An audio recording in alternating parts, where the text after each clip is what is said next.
welcome back to my channel. Thank you so much for hanging in there with me and rocking with me this far. If you are not subscribed, go ahead and subscribe to my channel and click on that notification bell so every time I upload a video, you guys will be notified. So in today's video, we will be talking about women that wear locks in the Army and women that just have locks in any branch of service, and how you feel about it and how I feel about it, and some of the things that I have experienced while being in the military with locks. So if you're interested, then please make sure you check out this video, stay all the way to the end, and then leave your comments and concerns in the description box below. Please make sure you tell me your full opinions and what you think based off the video.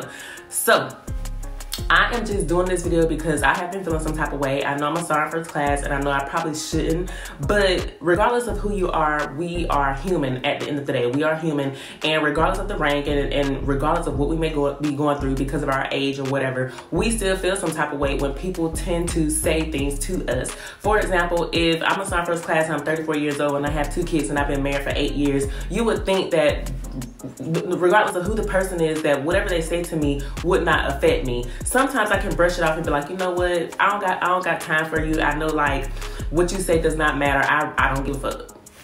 Excuse my language, excuse my French, but at the end of the day, like, to me, a lot of the things that people say based off me having locks are trying to offend me. So if you are a E1 through staff sergeant and you have been dealing with people saying things to you about your hair, regardless of if you have locks or not, then this is the channel for you, because we are going to go and try and figure out different ways and different methods that we can approach different people within our ranks based off like your rank. Because if you're private, you can't just tell a captain like, look captain, look ma'am, this is my hair. I don't understand why you have to say, like, and a lot of soldiers do that. Like, if somebody's trying to correct them, they feel the need to get aggressive, or they feel the need to like take it the wrong way. And I think that's the difference when I say I'm a sergeant first class and I'm 34, because regardless of your rank, I just don't have time. Like, I'm too old. I've been in the Army for 14 years. I really don't care. Like, to a certain extent, I'm just like over it anyway. So I just try to, you know, listen. I have learned, I am more mature now. So I just try to take people's comments with a grain of salt. And then if it, you know, if I feel like I should do something about it, then I will. But if not, it is what it is. So I got my hair retwisted on June 30th, which was like a few days ago, right? And before I got my hair retwisted on June 30th, I had been at, what, 12 weeks without getting a retwist. So a few people had said something to me, and this is not the first time someone has said something to me about my locks. So I will insert a clip on how my hair was looking before I got my retwist. But I was basically at 12 weeks of not having a retwist because I don't want my hair to thin out. I don't want my locks to get thin. I just don't want to manipulate or damage my hair too much to the extent that they're thinning, because we already know, as being African American or being a black female, our hair is set up totally different. Your edges get thin when you wear the ponytails, your locks get thin, they might fall out. You just want to be extra careful. And being that they updated the regulation at AR 670-1, we are, you know, the Army is taking different steps and different measures into helping us, women of color, improve the way that we can actually, you know, wear our hair, rock our hair, different hairstyles. Because right now, technically, I can have my hair in a ponytail and it can just basically be, you know, like just be like this. And I think the Army has just implemented some of the regulations that were already in place. It was just like in a different branch, so like the Air Force or the Navy. But I am glad we transitioned over to the new regulation with our hair. So back to what I was saying, before I got a retwist, my roots was extremely thick. As you can see, I got a fresh retwist. So you can see my parts, you can see my scalp. And someone has said something to me, not just one person, 2 or 3 people said, hey, sergeant first class Fullwood, I hope you ain't coming to work like that next week. Or, hey, sergeant first class Fullwood, when you getting a retwist? And I'm just sitting here like, you really bothered? You really feel some type of way? Like, when you first see me and you approach me, you really, the first thing for you to say is, when am I getting my hair retwisted, or when I'm getting my hair redone, or I know you ain't gonna come to work looking like that next week. When you say it, I just be looking like, I actually had an appointment on the 17th of July, but I canceled it because I just didn't want to get a retwist. Like, I'm just not ready to get a retwist. Or I have an appointment on the 17th, but you know, until my appointment, I'm just not getting my hair retwisted, because the appointment that I have on the 17th is due to the fact that I'm going to a wedding. And I think at that point, I'll probably be on 13, 14 weeks of not having a retwist. But once I got home and I started thinking about it, because I reached out to some of my coworkers, I asked my husband, I was just like, hey, like, maybe it's because I'm a sergeant first class, maybe I should look more professional.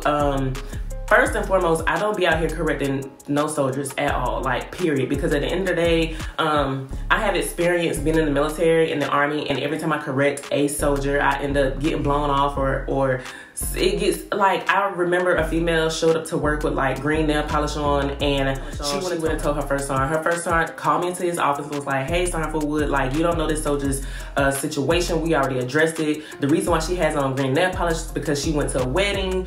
When she came back, by the time she came back from the wedding, it was a Sunday. The nail shop was closed, so we gave her until the end of today, basically tomorrow morning, to get her nail polish changed. And I'm like, okay, whatever. So even though we do have a new regulation, I still, for the most part, just try not to say nothing to soldiers in general, because it always it just doesn't matter. So when I get approached about my hair and bending to half locks, I feel like to a certain extent I shouldn't even respond, or it shouldn't even matter.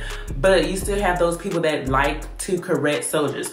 Now, based on my hair, I don't feel like my hair needs to be corrected because I have locks. I don't know what you want me to correct other than the fact that my roots are thick, and I guess you want me to get a retwist because if you don't know anything about locks anyway, I don't think you should speak on it, but that's just the nature of being in the military. That's just what you deal with. So I want to know, how do you guys feel about having locks? Does it offend you when people tell you that you have dreads? Does it offend you when people, you know, like, try to touch on your hair? Does it offend you when people tell you that you need to go get a retwist? Have you ever been approached by somebody that's like, hey, when you going to get your hair done? If so, how does it make you feel? Do you feel like after a certain amount of weeks of not having a retwist that you feel as if though you don't look professional and you need to go get a retwist just so you can look fresh based off the new changes to the Army or just being in uniform in general? Because it doesn't bother me that my roots are thick and I'm wearing this uniform, because at the end of the day, I still look to me, I still look professional. My uniform is always nice and crisp. My boots been looking brand new since forever ago because I'm a sergeant first class. So I feel like I have to maintain a certain professionalism or a certain look when it comes to my uniform in general. But my hair does not bother me if I have not had a retwist. Now, I have tried to wear my hair back in a ponytail like this, but guess what? It still hurts back here. It still hurts, saying like, I don't understand. I can wrap the scrunchie around one time. I can put some bobby pins in it. The pins even, it don't make my hair hurt. The pins doesn't, but then I'm walking around with like 50 pins in the back of my head because I'm trying to hold up a ponytail. But this is my hair. This is my locks.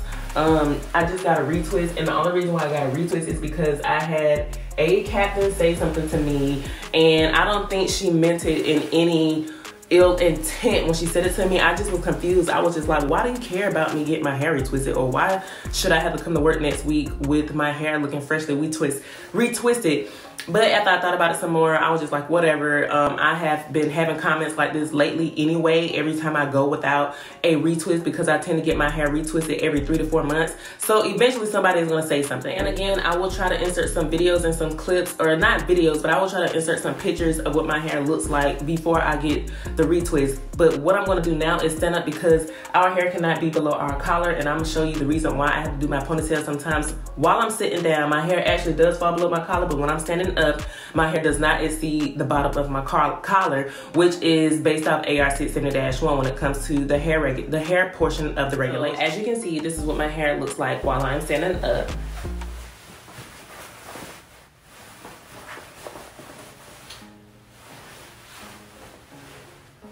But for the most part, no one says anything to me about my hair going below my collar while I'm standing up. But of course, while I'm sitting down at my desk, it does fall below my collar. But if anybody was to say something to me, all I would do is just let them know, like, hey, like, my hair is hanging below my collar because I'm sitting down. If I wear a ponytail, the back of my head hurts, or it's just too much. Listen. At the end of the day, when you try to correct a female, it just goes in one ear and out the other anyway, because females are already dealing with a hard time. We just, the regulations just changed so where we can now wear earrings, our nail polish and stuff changed, so we always feeling like a boy, we always looking like a boy. Can you just, I mean, it's just too much for some people to take. At the end of the day, I'm older and my rank, you know, I have some wiggle room. I'm not gonna say that if a sergeant major came to me and he or she said, hey, Sergeant Fullwood, your hair is hanging below your collar, I'm not gonna do anything about it, because at the end of the day, I will, because I can't just ignore a sergeant major or even an officer. So that's why I decided to go ahead and decided to get my hair retwisted. So if you guys have anything, or if you are experiencing anything in regards to your locks, and if you are thinking about locking your hair while being in the military, I feel like at the end of the day, it's easy to maintain. You don't have to to, especially if you're going to the field, if you are getting ready to go on a deployment, then I recommend waiting until you come back from the deployment, because you might have somebody over there that can do or maintain your locks, or you can try to figure it out yourself. That's another video. But I feel like having locks in the military has really helped me take care of my hair more. I don't have to do a lot to it. When I wake up in the morning, I just go, I mix it with some oil and water, and I put Suffer 8 on my scalp if it starts to itch. I even use rosemary mint. I use Rogaine for my edges because of the alopecia from when I had my son Phoenix, and because I think it's just hereditary anyway for me to have thin edges based off my family. But if you have any comments or concerns about locks or about having locks while being in the military or while being in this uniform and different styles that you have been doing, please leave your YouTube channel below so I can check you out. Please leave your Instagram name below so I can check it out, so I can see how you guys are wearing your styles while you are in the military. And does it offend you when people call your hair dreads? Do you prefer your locks to be called locks, or do you prefer for them to be called dreadlocks? At the end of the day, it doesn't bother me either way. It is what it is. Again, I'm too old to be sitting here getting offended based off what somebody says to a certain extent. So make sure you subscribe to my channel. This is Amelia Talks. Let's talk about it. Peace.